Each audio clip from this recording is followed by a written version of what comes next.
EAMCET స్ట్రెస్సా? Testonic.ai ని try చేయండి.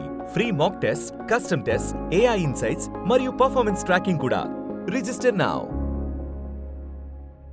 ఈరోజు ఇక్కడికి వచ్చిన తెగువ అంటే ఏమిటి, వైఎస్ఆర్ కాంగ్రెస్లో తెగువ అంటే ఎలా ఉంటుంది అని చెప్పి రాష్ట్రానికి చాటి చెప్పిన నా అక్క చెల్లెమ్మలకు, నా అన్నదమ్ములకు అందరికీ కూడా సెల్యూట్ చేస్తాను.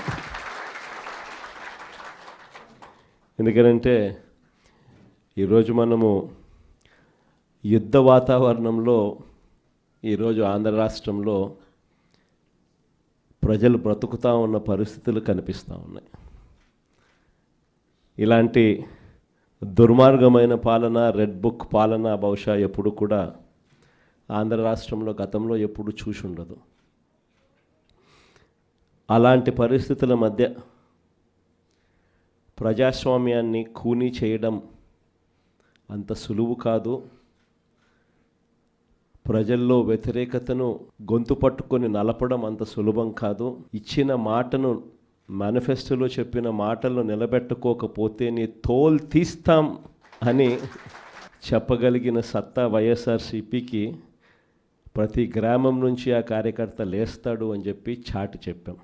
మీ తెగువకు మరొక్కసారి సెల్యూట్ చేస్తూ అడుగులు కార్యక్రమాన్ని ముందుకు తీసుకొని పోతా ఉన్నాం. ఆశ్చర్యం కలిగించే విషయాలు, ఎందుకనంటే ఎక్కడ కూడా ఈ జరిగే ఈ ఎన్నికల్లో తెలుగుదేశం పార్టీకి ఎక్కడ కూడా బలం లేదు. ప్రజలు ఓట్లు వేసిన పరిస్థితుల మధ్య వైఎస్ఆర్ కాంగ్రెస్ పార్టీ జెండా మీద, వైఎస్ఆర్ కాంగ్రెస్ పార్టీ గుర్తు మీద గెలిచిన సభ్యులు ప్రతి చోట చూస్తే అసలు తెలుగుదేశం పార్టీ ఎందుకు పోటీ పెడతా ఉంది అని చెప్పి ఎవరికైనా కూడా ఇట్టే అర్థమవుతుంది. ఇక తిరుపతి రూరల్కి సంబంధించి చంద్రగిరి నియోజకవర్గంలో, అంటే చంద్రబాబు నాయుడు సొంత నియోజకవర్గం, చంద్రబాబు నాయుడు ఇల్లు ఎక్కడుందంటే ఇక్కడే, ఇదే చంద్రగిరి నియోజకవర్గంలోనే చంద్రబాబు నాయుడు ఇల్లు. ఆయన మొట్టమొదటిసారిగా చంద్రబాబు నాయుడు గెలిచిందే ఇక్కడే, మళ్ళీ ఓడిపోయింది కూడా ఇక్కడే. అక్కడ బీసీలు డామినెంట్గా ఉన్న ఆ ఏరియాలో బీసీలకు ఇచ్చి సామాజిక వర్గాన్ని పైకి తీసుకొని రావాలి అని చెప్పి ఎవరైనా చూస్తారు, కానీ అక్కడ బీసీలు ఎక్కువగా ఉన్నారు, వాళ్ళల్లో ఆర్థిక స్థితిగతులు సరిగ్గా ఉండవు.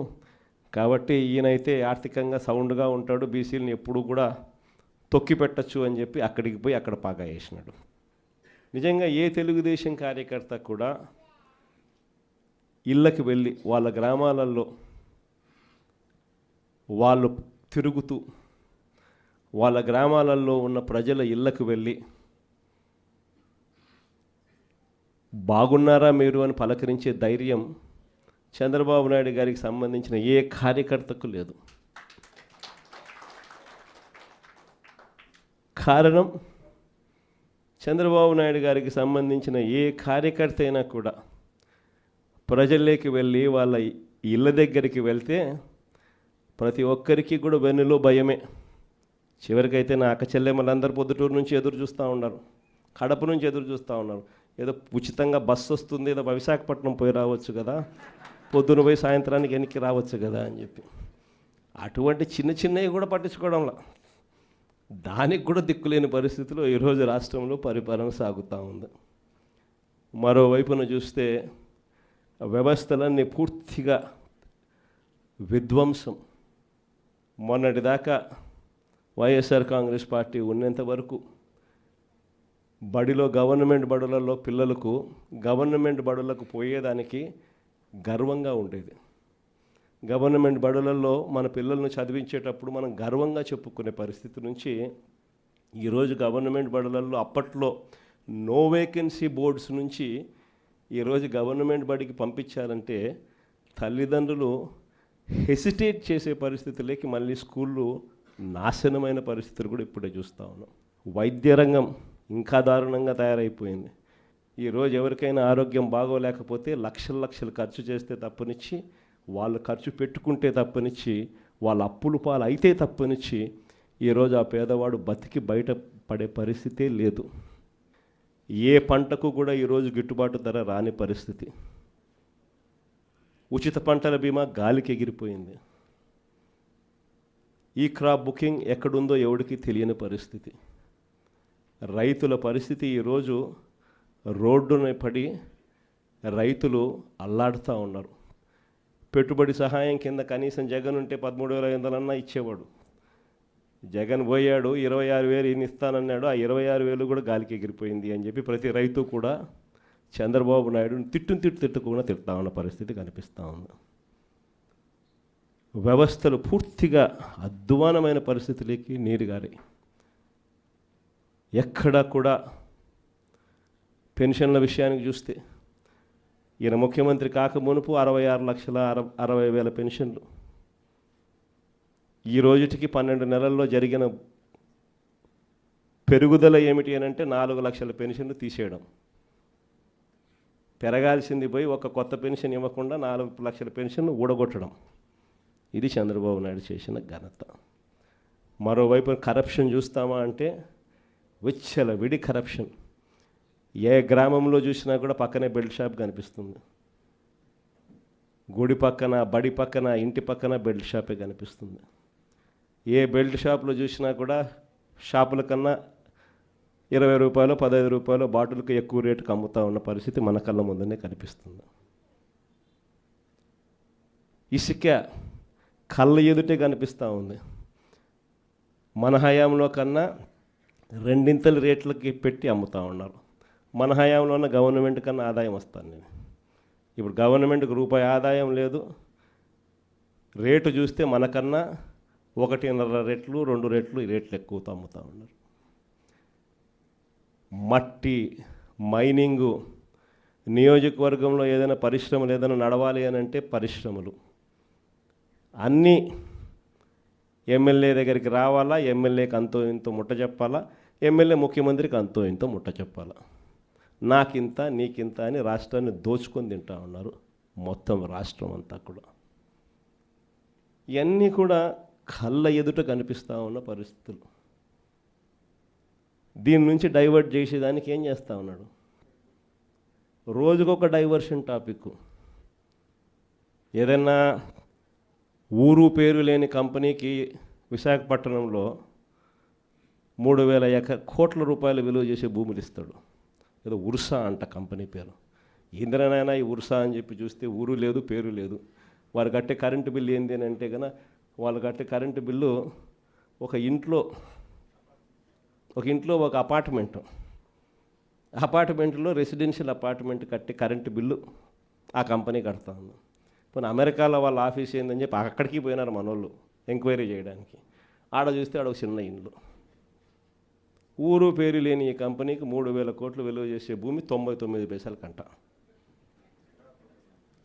రూపాయికి ఇడ్లీ వస్తుందో రాదో నాకు తెలియదు, కానీ చంద్రబాబు నాయుడు హయాంలో మాత్రం ఉర్సా లాంటి ఊరు పేరు లేని కంపెనీలకు 3,000 కోట్ల రూపాయలు మాత్రం డబ్బులు దోచిపెట్టి నాకింత నీకింత అని పంచుకునే కార్యక్రమం జరుగుతూ ఉంది. ఇష్టం వచ్చినట్టుగా విశాఖపట్నంలోనే మరో భూమి లూలు గ్రూప్ అంట. లూలు గ్రూపులకు, లిల్లీ గ్రూపులకు 1,500 కోట్లు, 2,000 కోట్ల రూపాయలు విలువ చేసే భూములను టెండర్లు లేదు, మన్ను లేదు, పాడు లేదు, ఊరికి ఆయనకు నచ్చింది ఇచ్చేసి నాకింత నీకింత అని పంచుకుంటా ఉన్న కార్యక్రమాలు. లెఫ్ట్, రైట్, సెంటర్ రాష్ట్రాన్ని దోస్తూ ఉన్నారు. అమరావతిలో ఇవే టెండర్లు, ఇప్పుడు పిలిచిన టెండర్లు 2018లో ఇవే టెండర్లను పిలిచినప్పుడు చంద్రబాబు నాయుడు హయాంలో 5 ఏళ్ల కిందట వీటి విలువ 36,000 కోట్లు. అప్పట్లో సిమెంట్ రేటు, అప్పట్లో స్టీల్ రేటు ఇప్పటికన్నా అప్పుడే ఎక్కువ. ఇప్పుడు ఇంకా తగ్గినాయి సిమెంట్ రేటు, స్టీల్ రేట్లు. అయినా కూడా ఆ 36,000 కోట్ల విలువ ఈరోజు 78,000 కోట్లకు పెంచేసి టెండర్లు వాళ్ళకు సంబంధించిన వాళ్ళకి మాత్రమే రింగ్ ఫామ్ చేసి వాళ్ళ కాంట్రాక్టర్లకు మాత్రమే ఇచ్చుకుంటున్నారు. అంతేకాదు, ఇంతకుముందు మొబిలైజేషన్ అడ్వాన్స్ లేదు. పని చేస్తేనే ఎవడైనా గవర్నమెంట్ డబ్బిచ్చేది. ఈయన వచ్చినాక మొబిలైజేషన్ అడ్వాన్స్ అని కొత్తగా మొదలుపెట్టినాడు ఇయడం. అంటే 10% మొబిలైజేషన్ అడ్వాన్స్ ముందే ఇచ్చేస్తాడు, వాళ్ళ దగ్గర నుంచి 8% ఈయన తీసుకుంటాడు. లెఫ్ట్ రైట్ సెంటర్ రాష్ట్రాన్ని దోచేస్తూ ఉన్నారు. చేసిన అప్పులన్నీ ఎక్కడికి పోతూ ఉన్నాయి, ఎందుకు సూపర్ 6 లేవు, ఎందుకు సూపర్ 7 లేవు అని అంటే, ఎందుకు జగన్ చేయగలిగేటాడు, ఎందుకు చంద్రబాబు నాయుడు ఎందుకు చేయలేకపోతున్నాడు అని అంటే కారణం నేను ఇంతకుముందు ఎలక్షన్ అప్పుడే చెప్పిన, జగన్ ఉంటే బట్టలు నొక్కుతాడు, నేరుగా ప్రతి అక్క చెల్లెమ్మ కుటుంబానికి నేరుగా పోతుంది. చంద్రబాబు నాయుడు ఉంటే బటన్లు ఉండవు, చంద్రబాబు నాయుడు ఉంటే నేరుగా ఆయన జోబీలోకి మాత్రమే పోతుంది అని చెప్పి ఎలక్షన్లప్పుడే నేను మొత్తుకొని చెప్పిన. నేను చెప్పిన ఆ రోజు చంద్రబాబు నాయుడు నమ్మడము అని అంటే చంద్రముఖిని నిద్ర లేపడమే అని చెప్పిన.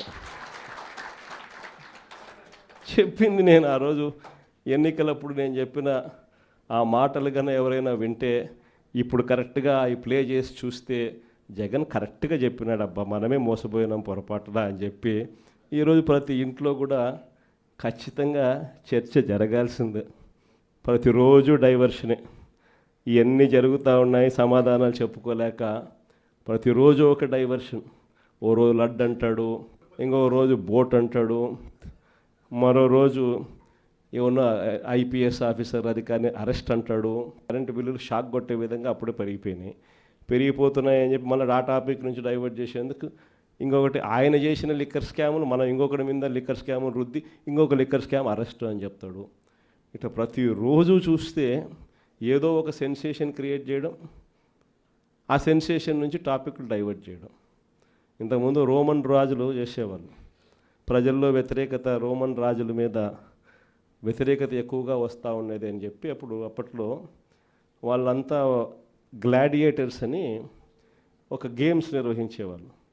దాంట్లో మనుషులను పెట్టేవాళ్ళు, మనుషుల చేతిలో కత్తులు పెట్టేవాళ్ళు, పొడుచుకొని సావండరా నాయన అని చెప్పి వాళ్ళు జంతువులకు అందునే దాంట్లో పెట్టేవాళ్ళు. ఆ జంతువులతో వీళ్ళు యుద్ధం చేయడము, వీళ్ళు సావడము, అవి సావడము, లేకపోతే వీళ్ళు పొడుచుకోవడము, అది వీళ్ళు సావడము వాళ్ళు సావడము చేసేది. ప్రజలందరూ దాన్ని చూసేది. Topic divert. లేదా రాజట్ట పరిపాలన చేస్తూ ఉన్నాడు, దాంట్లో రేట్లు ఎట్లున్నాయి, ప్రతిరోజు ఒక డైవర్షన్ టాపిక్, ప్రతిరోజు ఒక డ్రామా. ఇలాంటి పరిస్థితుల మధ్య రాష్ట్రం జరుగుతూ ఉంది. ఇలాంటి పరిస్థితుల్లో రాబోయే రోజుల్లో అందరికీ కూడా నేను ఒకటి చెప్తా ఉన్నా,